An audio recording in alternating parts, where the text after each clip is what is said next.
फिर हमारे द्वारा गलती हो जाएगी।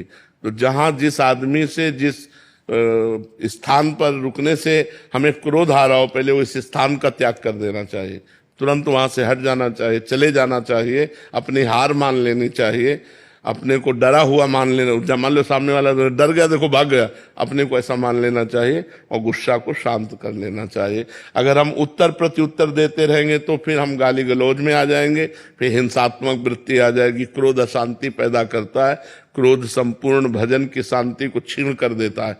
इसलिए हमें भजन की शांति बढ़ाना है, क्रोध को। बस यही तो लोग कहेंगे डर गया ना, देखो गया ना, बस वो उनको बड़ा बने रहने दो, अपने को छोटा। तृणादपि सुनी चेन, तभी भजन बचेगा जब हम अपने को छोटा साबित कर देंगे, नहीं तो बात बनेगी नहीं। क्रोध फिर हमारे भजन को नष्ट करता रहेगा, और कभी पूज्य जनों का अपमान हो गया तो भजन होना भी बंद हो जाएगा।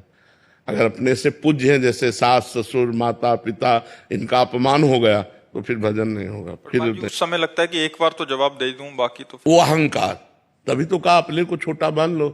अहंकार एक बार तो ये मन में आता ही है, लेकिन वो अहंकार से प्रेरित है। अहंकार को बढ़ावा नहीं देना चाहिए, चुप हो जाना चाहिए।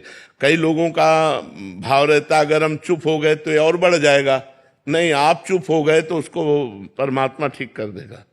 उमा क्षमा सापहुते भारी, अपने कर्म जाय अपकारी। जो आपका अमंगल सोच रहा है, आप चुप हो जाओगे तो उसको थप्पड़ परमात्मा का लगेगा, और आपका थप्पड़ बहुत हल्का है और उसका लगेगा तो बहुत जोर का लगता है। उसके थप्पड़ में आवाज नहीं होती, लेकिन पीड़ा बहुत भयंकर होती है।